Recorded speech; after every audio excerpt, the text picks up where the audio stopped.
Chanel Rosa Yupani tiene como un grupo de fan club. Ay, claro, me enseñó que sí. Carolina unas fotos que tiene suya con sus chats. Sí, por su belleza, sí. ¿no? La energía que tiene. Radia. Chanel decía en la presentación que una persona joven como usted Gracias. ha dedicado parte de su empeño profesional a construir, a creer en la estructura del sistema de salud dominicano.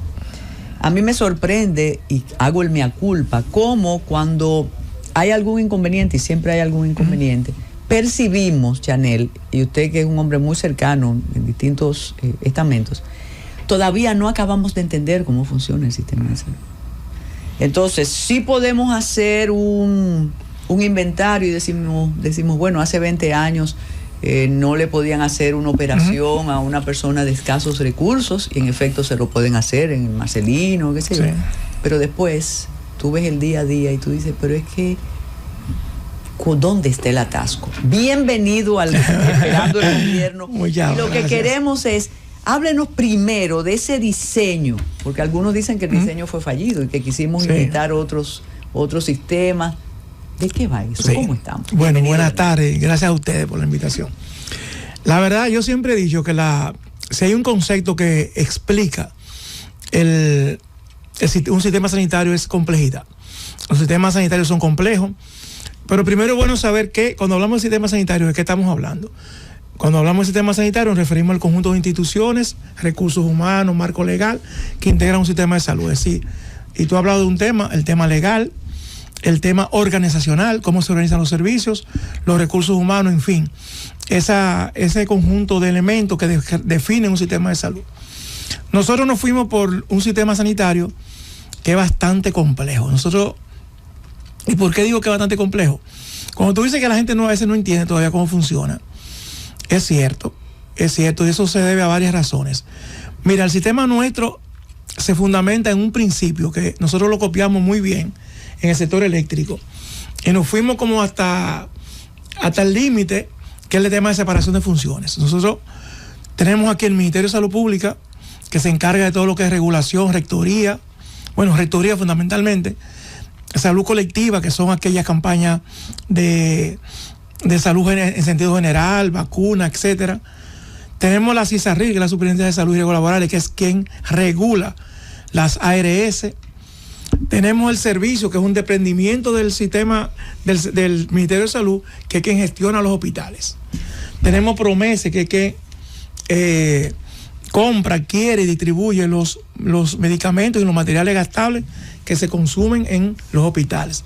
Pero que además tiene una red de farmacias del pueblo, la llama Farmacia del Pueblo. Eso que obedece a un criterio muy difundido en América Latina por los organismos internacionales, sobre todo el sistema, los bancos que financiaban, es lo que se llama separación de funciones. Es decir, que cada institución se especializa en una función determinada. Eso tiene su ventaja. La ventaja es eso, que tú te especializas en la función que se creó, en lo que llama su área sustantiva, llama lo técnico. Tiene su desventaja, y es que fácilmente tú estás al borde de un archipiélago de instituciones que, si no hay una articulación, tú te quedas un caos. ¿Quién tiene que articular todo? El Ministerio de Salud Pública, por un lado, y por otro lado también está el Consejo de la Seguridad Social, que tiene que ver con la rectoría del sistema de seguridad social. Salud Pública tiene que ver con la rectoría del sistema público, vamos a decir, de salud. Entonces, como puede verse, hay un conjunto de instituciones que, reitero, que si no hay una articulación, si no hay un plan estratégico, y ahí también lamentablemente juegan un papel importante las personalidades, es bien difícil de gestionar. Cuando ocurrió la tragedia de los niños en el Hospital Infantil San Lorenzo de los Montes, fue más notorio el asunto de atribuir responsabilidades. Sí. Y yo tuve la oportunidad de conversar en otro espacio con el médico, el subdirector, que fue desvinculado de inmediato.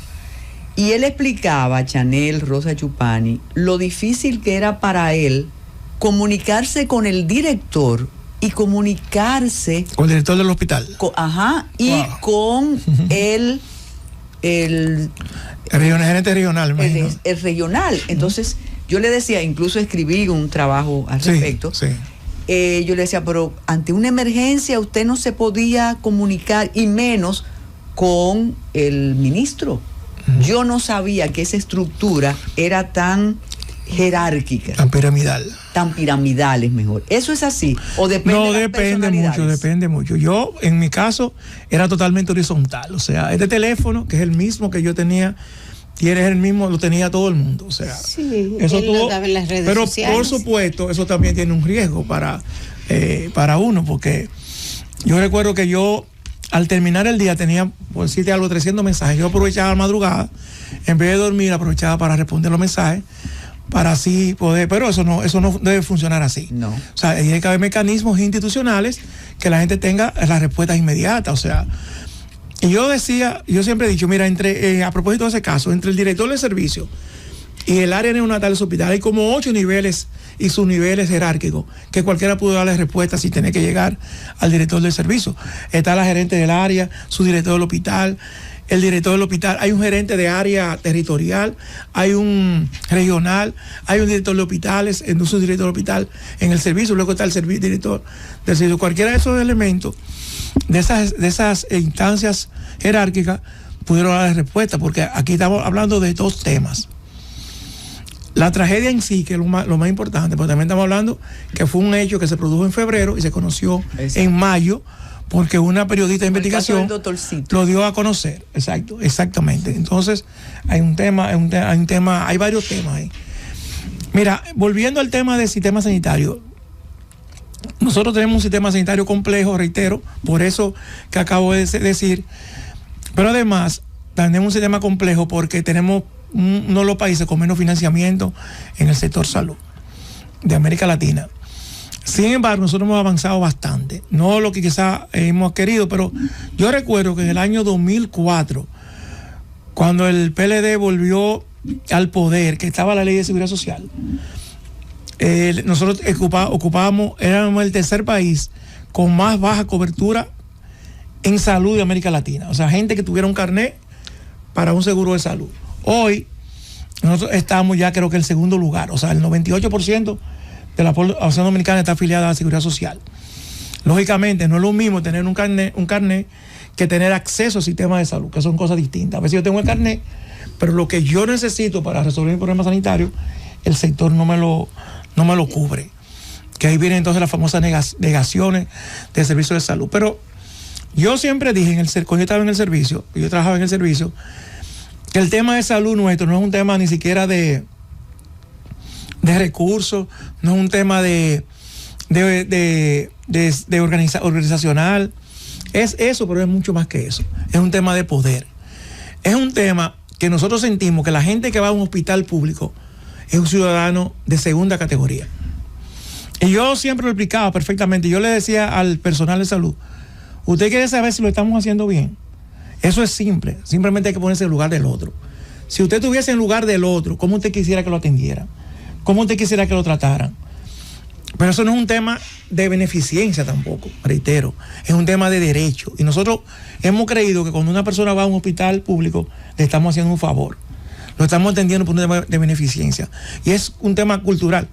Yo siempre he dicho, miren señores, las cosas en gestión que más fácil resuelven son las cosas que se hacen con dinero. Eso es facilísimo. Pintar, construir, comprar. Eso es fácil. Lo difícil es cambiar cultura. Cambiar métodos, cambiar actitudes. Ya eso es otro tema. Pero entonces, si es tan complicado, ¿por qué se diseñó de esa manera? No, porque no, el diseño quizás lo complicó más, pero es complicado de hecho, de por sí, porque te estoy diciendo, ese diseño corresponde a casi a un mandato de los años 90 que en América Latina se implementó en muchos países. Si usted va a Colombia, que ahora está tratando de cambiar su sistema de salud, en Chile tú te das cuenta que hay un diseño organizacional y en muchos países de Sudamérica bastante parecido. Pero yo creo que tiene que ver mucho con eso, Carmen, con el hecho de que nosotros pensamos que la gente que va a un hospital no tiene derechos, o sea que le estamos haciendo un favor. Y lo otro tiene que ver con algo que ustedes hablaban anteriormente. Mira, nosotros, y eso pasa no solo en salud, sino en muchas áreas, queremos resolver los temas por los resultados, no por las causas, no por las causas raíz. Un tema que hoy lastimosamente me llama la atención, que es el tema del accidente de tránsito. Yo siempre dije, nosotros no vamos a resolver el tema de accidentes de tránsito construyendo más hospitales traumatológicos. Eso no lo vamos a resolver. Ahí yo quería hacer... O sea, la causa que tenemos que ver, ¿qué es lo que me está causando a mí que yo tenga que construir más hospitales traumatológicos, más salas traumatológicas? O sea, ¿qué está pasando? No tratando de resolver construyendo más hospitales traumatológicos, sino resolviendo el tema del caos en el tránsito que este país tiene. Sí, precisamente con relación a eso iba mi primera pregunta. ¿Cuál porcentaje del presupuesto de salud representa cubrir las necesidades de los accidentes de tránsito? Bueno, ahora mismo yo no sé por dónde hace datos, pero yo sí te digo que, por ejemplo, que nosotros estábamos en Senasa, teníamos un primer problema, que era el tema de los motoristas. Sí. El 76% de los accidentes de tránsito eran de motoristas. Y eso se mantiene todavía. Sí, claro. Eso se mantiene. La atención a los accidentes de tránsito son costosos porque son largas estancias. O sea, una persona fácilmente puede durar un mes en un hospital. O sea, no una gente que se va porque son... Entonces eso implica... Yo decía, y quizás me equivoqué, yo decía, si yo fuera ministro de Salud, mi principal interés fuera sacar la ley de accidentes de tránsito, de la ley de tránsito. La ley salió y todavía nos mantenemos con un alto nivel de accidentes de tránsito.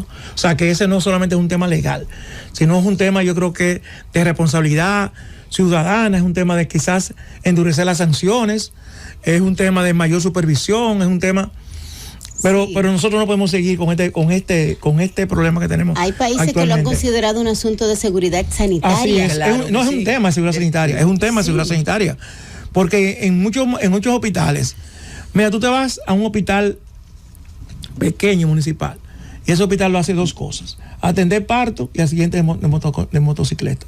Es las dos principales. Ese es la otra carga que tenemos, el tema de los... Siguen partos. Buscando responsables. Cuando yo voy y espero en un hospital por la atención, por cualquier padecimiento, y permanezco ahí 12 horas, me atienden, después que me facturan y demás. Sí.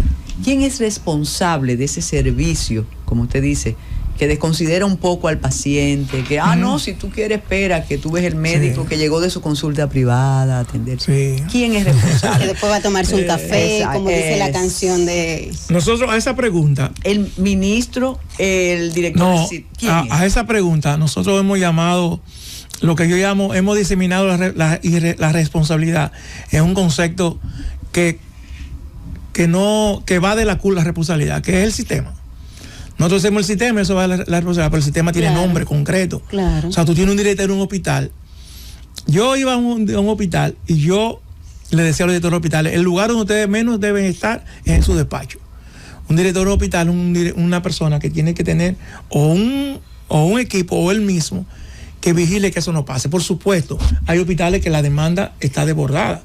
Te voy a decir un caso: el hospital Robert Rick Cabral es el único hospital infantil que no tenemos en esta área. Tenemos Lugo Mendoza, que está en Santo Domingo Norte, pero es el único hospital y eso te desborda. Los hospitales traumatológicos también por igual. Pero el tema de la espera en los sistemas sanitarios es un tema complejo, Carmen, porque yo leía el otro día en Chile, que es un sistema que fue icónico durante muchos años, la espera para una cirugía de cadera son 2 años. España también. Y a España se ha vuelto igual. Nosotros no tenemos ese problema todavía aquí, y yo creo que quizás no lo llevamos a tener porque nosotros tenemos un sistema que reacciona mucho más rápido para ese tipo de cosas que son tan comunes. Pues quizás no hemos especializado en ese tipo de cosas, pero los tiempos de espera son casi propios, te diría, del sistema sanitario de este tipo. Que uno lo siente más cuando uno es paciente, porque yo esta mañana veía el caso de un niño que tiene que operarse y le han reenviado 3 veces ya la cirugía. Incluso ya cuando está para anestesia, que fue hoy, en el día de hoy, o sea, para anestesia. O sea, y eso ocurre, por diferentes razones. O sea, hay a veces un exceso de demanda, hay poco profesional para algunos casos, o sea, hay casos muy especializados que los profesionales son pocos aquí en el país. Hay profesionales que no trabajan en el sector público, que son porque tienen su clientela en el sector privado, entonces no trabajan en el sector público. De esas, pero además nosotros, y yo creía que con la pandemia íbamos a cambiar un poco eso, veo que no. La pandemia nos enseñó a nosotros, o nos confirmó, cuáles especialidades debíamos fortalecer. O sea, aquí no había intensivista prácticamente en la pandemia. ¿Ustedes recuerdan? Que había que un intensivista trabajaba en 3 hospitales, en 3, 4 sitios distintos. Entonces seguimos graduando médicos pediatras, seguimos graduando médicos ginecotetras, como tenemos ya una cantidad enorme. Pero, qué sé yo, urólogo o cirujano urólogo, por ejemplo, no tenemos infantil, tenemos 2 o 3 en el país. Entonces tú ahí ves que ahí tenemos una lista de bastante, una lista de espera bastante larga, porque tenemos pocos profesionales. Hoy aniversario del tiranicidio. Así es. Se me ocurre preguntarle o traer aquí a la mesa lo siguiente. Durante un tiempo, los miembros del magisterio dominicano circulaban por el país. Tú veías los inspectores de educación que existían, sí, claro, los maestros y las maestras que iban desde Puerto Plata hasta Pedernales. Del mismo modo, los servidores judiciales. Sí. Un juez de paz iba desde Sánchez hasta San Cristóbal y le ofrecían un servicio público al país. Claro, recordemos, tú no podías decir que no, sino que eso era un mandato. Claro. Del mismo modo, los fiscales. Yo, ahora que usted dice que faltan determinadas especialidades, usted ve, y todas las personas que somos provincianas lo sabemos, cómo en municipios realmente hay una especificidad médica y hay que mandar a buscar en el hospital regional a alguien que atienda mientras va a fallecer esa persona. ¿Eso obedece al diseño del sistema o eso no está previsto en el sistema y siempre vamos a tener la excelencia? ¿En Santiago? ¿Santo Domingo? En Santo Domingo. Sí. Y bueno, en la Romana había uno muy bueno, en San Pedro, que por cierto tenía problemas. Sí, en San Pedro, sí. Bueno, ese país que tú describes no existe ya. O sea, que la gente se iba, eso no existe. O sea, pero a veces también, o sea, mira, yo recuerdo que una vez el presidente Abinader fue a Pedernales, al hospital Elio Fiallo, y la gente se quejaba en la pandemia que allá no había ventiladores para ventilar a un paciente que se agravaba. Recuerdo que el presidente Abinader dijo, yo voy a ordenar que inmediatamente instalen un ventilador aquí no se puede tener un ventilador en Pedernales, porque tú no tienes quien lo gestione. O sea, tú no tienes. O sea, no hay un personal. No, claro, un intensivista no se vaya a Pedernales, porque un intensivista te gana aquí todo el dinero del mundo y no se vaya a Pedernales. Un intensivista aquí tiene sus hijos en un colegio, como me decían muchos de ellos, es un colegio bilingüe. Entonces, los regímenes de fuerza son buenos para eso. Yo, bueno, no sé si eso, si este tiempo hubiese sido posible, pero no es tan fácil. No es tan fácil obligar en democracia a una persona que se vaya o tú creas la infraestructura, porque además tiene que ver también con la demanda, Carmen. O sea, tú quizás ese caso tú lo vas a tener 1, 2 o 2 personas que requieran el servicio en un año, pero tú no vas a tener un intensivista en un hospital, avión o un helicóptero de la Fuerza Aérea para ir a atender un solo paciente. A un paciente. Sin embargo, las pasantías se hacen en los hospitales del país. Sí. Yo tengo amigos y familiares médicos que hicieron su pasantía en Baní. Sí, claro, y lo hacen, pero una vez terminan, vienen para Santo Domingo para... Yo contaba el otro día, y se llega algunos médicos, que tú, con una persona buscando trabajo, dice, mi trabajo, donde usted me nombre, ya yo voy. Perfecto. Hasta que lo nombre. Cuando lo nombra, a los 2 meses, mira que yo soy madre soltera, o que mi mamá está enferma, o que yo quiero mi niño tan solo. Entonces se buscan al diputado, al senador, al gremio, para venir para la capital. De todo lo que usted vivió en sus funciones, usted nos va a decir después de la pausa qué usted cambiaría, qué hay que hacer para que esto funcione de la mejor manera posible, aunque realmente ha habido cambios importantes. Hacemos la pausa. ¿Cómo no? Sí, les recordamos, a propósito de lo que estábamos hablando fuera del aire, que a partir de las 4 es el acto en conmemoración del tiranicidio, que fue un día como hoy, en el 1961. Entonces se daban esos casos que mencionábamos. ¿Usted no quiere ir para Jimaní? Pues usted va a atender los enfermos allá. Entonces, Chanel Rosa Yupán, ¿qué se puede cambiar? ¿Cuál fue la mayor satisfacción?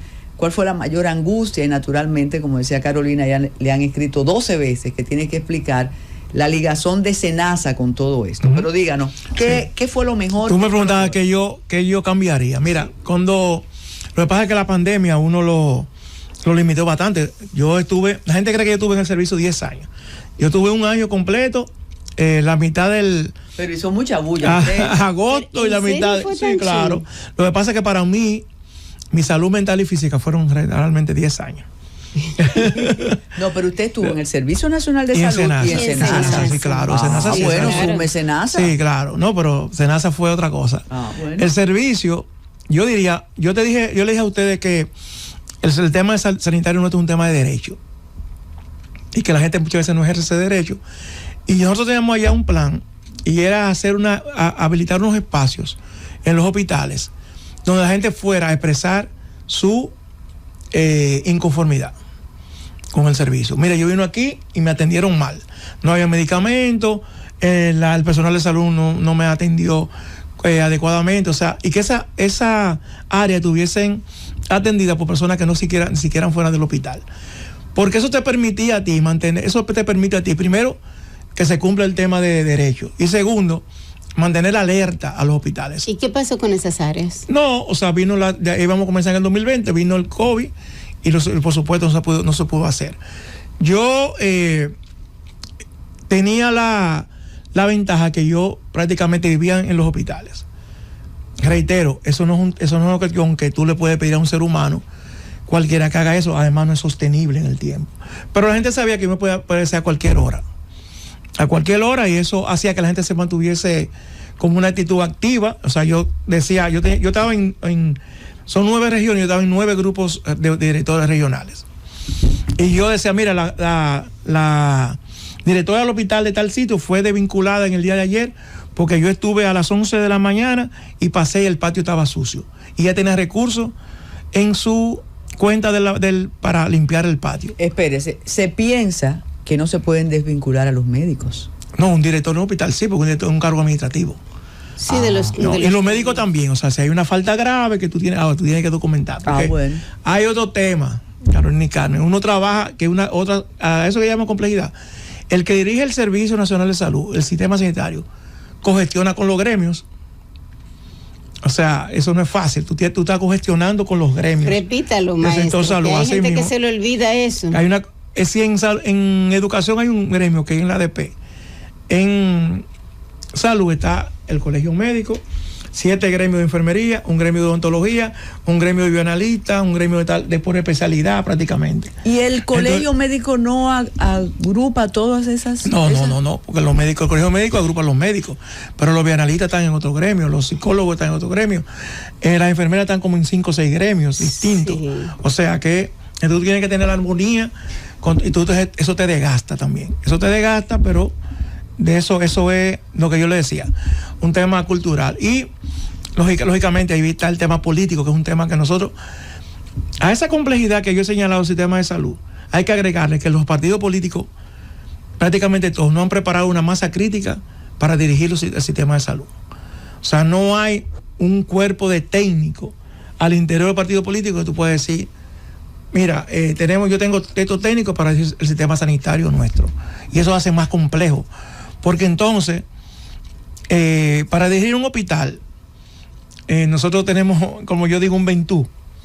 O sea, la persona que te recomienda el político del lugar. Y eso es catastrófico. Y los que hacen carrera dentro de los hospitales, ¿no serían los ideales para dirigirlo? Lo que pasa es que el que hace carrera en un hospital hace carrera clínica. Nunca lo hace en la carrera administrativa. O sea, es un médico que hace clínica. Y esa es la otra confusión que nosotros tenemos. Y yo no sé si es confusión ya, no sé. Que por creer que una persona sea médico o un médico de prestigio puede dirigir un hospital. Claro. Y yo siempre he dicho, un hospital es una empresa. Carolina, un hospital es una empresa complejísima. Y siempre se lo decía el director del hospital. Es la más compleja. Bueno, hay administración hospitalaria. Sí, y no claro. Hay varias especialidades ya en el tema de gerencia. Claro, es complejísimo. Oigan, ¿por qué? Un hospital tiene dentro del hospital un hotel. Un hotel sí. Tiene habitaciones, tiene cocina, cama, tiene lavandería, tiene todo lo que tiene un hotel. Nunca cierra. Un hospital nunca no puede cerrar y que déjame yo dar 15 días de vacaciones al personal o déjame yo cerrar por un tiempo. No cierra nunca. No cierra los domingos, no cierra los sábados, no cierra de noche, no cierra de madrugada, nunca cierra. O sea, un hospital tiene 20. Entonces tú tienes para eso que tener gente con pasión, con educación y con experiencia. Y yo te digo, la gerencia es un tema de mucho sentido común. Tiene que ver mucho sentido común. Tiene que ver con empatía con la gente. Tiene que ver con la conformación de equipo.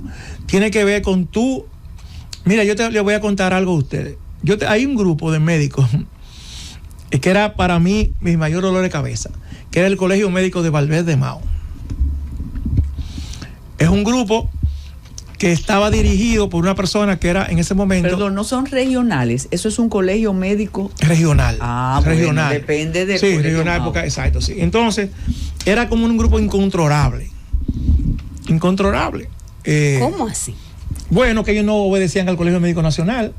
Ellos hacían sus huelgas por cualquier cosa, estaban muy matizados por el tema político. De hecho, quien estaba detrás de ese colegio médico era un dirigente del partido de oposición en ese momento. Y yo un día fui. Que llamen de Valverde.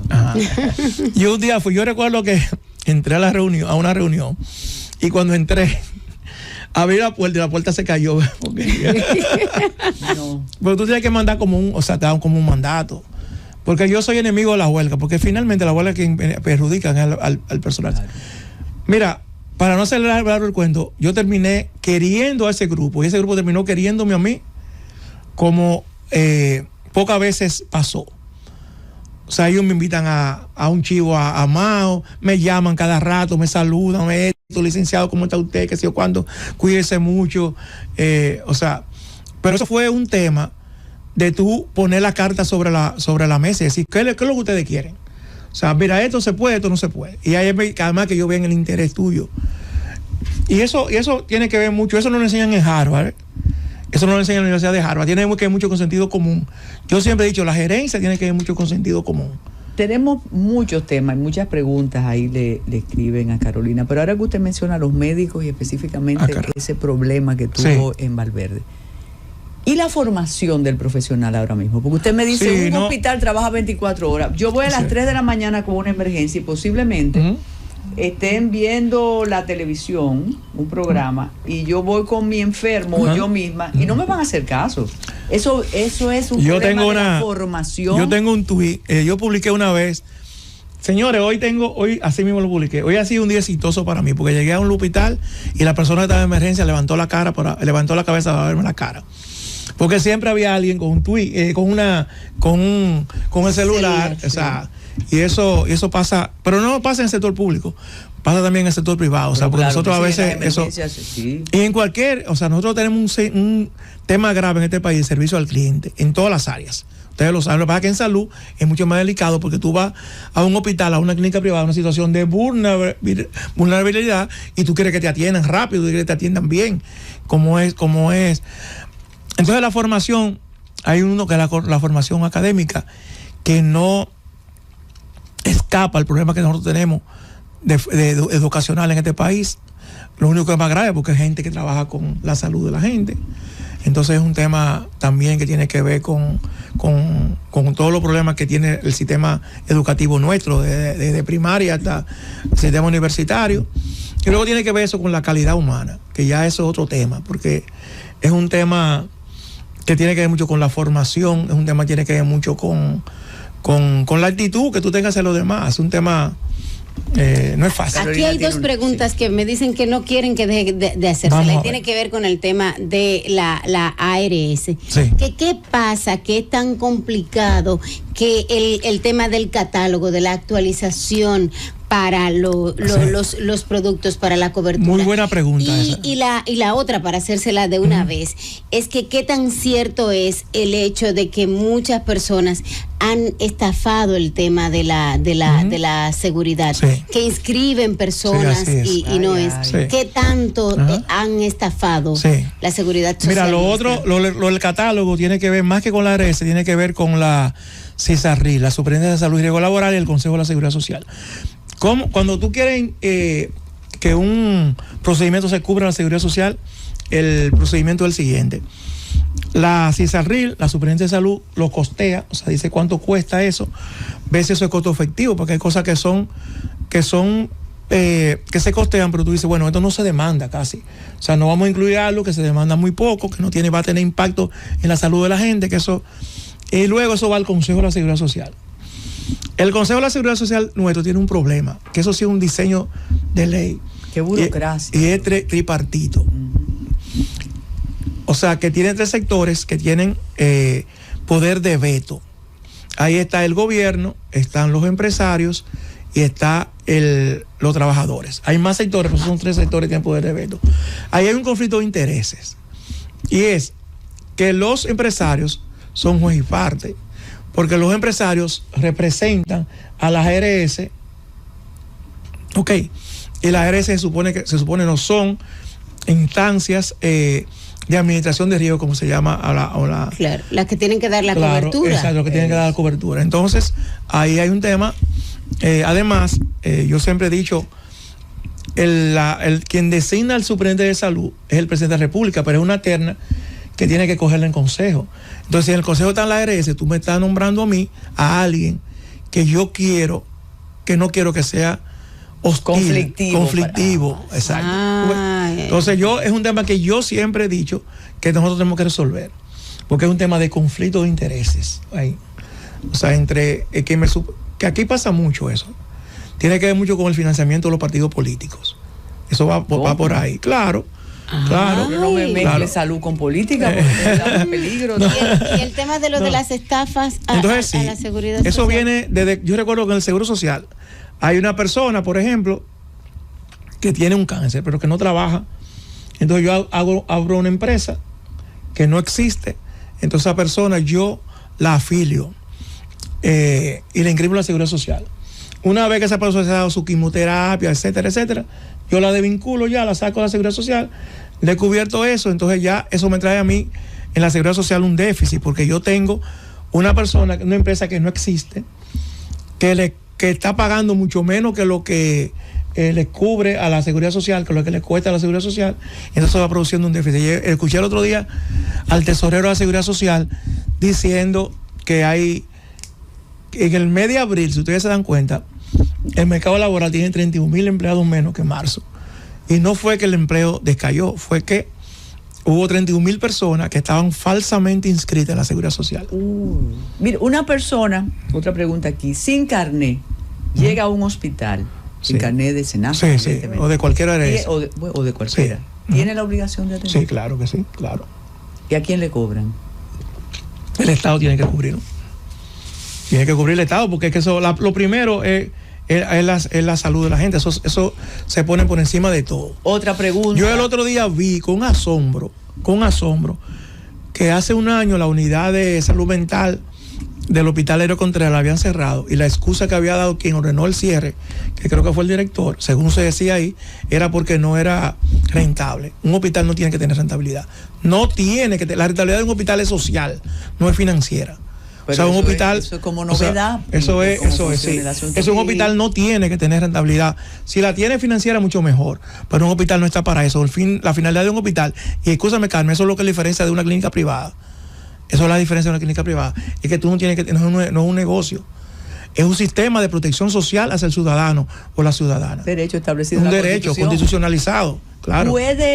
La pregunta es más directa, dice, ¿no se va a explotar SENASA con tanta demanda? ¿Puede SENASA No, seguir yo creo que no, claro, sí demanda y no, claro que sí, eso no. Porque tú lo que haces es que amplía la cantidad de personas que tú requieras para demandar eso. Pero no, eso no, por ahí no va la cosa. ¿Se puede ser buen funcionario y ser cercano? Ser cercano es ser buen funcionario. Eso es parte de la, claro. Eso sería, porque tú no puedes ser lejano y ser, porque... mira, Carmen, hay dos cosas. La cercanía, pero no la cercanía como estrategia, porque eso no funciona. Ni como demagogia. No, como no funciona, se nota, eso no, así no va. Pero lo segundo es, yo le decía el otro día a alguien, miren señores, cuando usted está en el Estado, usted es un servidor público, y usted le facilita a alguna persona que aunque no sea de derecho, nunca le haga saber a esa persona, entender que usted le hace un favor. Porque no es un favor, esa gente paga su sueldo, paga su salario. Entonces hay gente que te hace un favor y casi como que te humilla, haciéndote el favor. O sea, te lo deja saber. Yo le digo, yo sé cuál es mi mayor, algo que a mí me atormenta en mi conciencia, como servidor público, el tiempo que yo fui servidor público, que yo cobraba por eso. Y yo debía pagar por eso, porque es una oportunidad para hacerle bien a los demás. Por y eso tú tienes que pagarlo. Sí, hay que pagarlo un poquito para que compense. O sea, sí, porque está haciendo un trabajo para que sí, pero caramba, era tanta la satisfacción, claro, que yo decía, uno tiene que pagar por esto. Perfectamente, claro. Me preguntan acá que por qué el sistema de salud nuestro se olvida de los pensionados. Sí, eso es un tema. Después que dieron su vida por el servicio, tanto público como privado, y de manera particular en el caso de los uniformados militares y policiales, y justo en la etapa de su vida que más lo necesitan. Eso es un fallo del sistema. ¿Y por qué se olvidan de los pensionados? Porque muchas veces no tienen seguridad social. Porque la ley, la tienen de mucho menor calidad. Los policías y militares de menor calidad. Oye lo que pasa, aunque la ley establece la necesidad de afiliar a la seguridad social a los afiliados, a los pensionados, no dice cómo financiarlo. Entonces ahí viene un problema. SENASA recibe menos recursos que lo que necesita para financiar los pensionados. Las ARS privadas no te lo quieren afiliar. Sí, a menos que tú compres un seguro privado, claro, que cuesta muchísimo, y mientras más tú demandas, más te cuesta. Claro. O sea, y ya están en la mayoría de edad, o sea, claro, ya que están tú en una demandas servicio. Esa es una deuda, claro, que tiene el sistema sanitario y con el pensionado. Y esta pregunta no la va a poder responder porque ya llegó el gobierno de la tarde, pero ¿le convence el sistema de afiliación de las empleadas domésticas? Sí, yo creo que yo lo defendí siempre eso, pero ¿cuál es el error? Pero a través de las amas de casa. Sí, eso es un poco casi voluntario. Ajá. Eso hacerlo cumplir, hay que ver lo que hasta ahora tenemos muy pocas personas afiliadas y yo creo que no se va a lograr. Cuando yo estuve en SENASA, lo que nosotros hicimos fue incluir 50,000 trabajadoras domésticas en régimen subsidiado. Y porque sabemos que por ese camino no se va a lograr un nivel de protección social importante. Como siempre se nos quedan muchísimos temas. Wow, sí, y es verdad que gente, dependiendo el espacio, las casualidades a veces nos hacen una jugada pesada, pero ahí llegó el gobierno de la tarde. Muchísimas gracias y hasta mañana.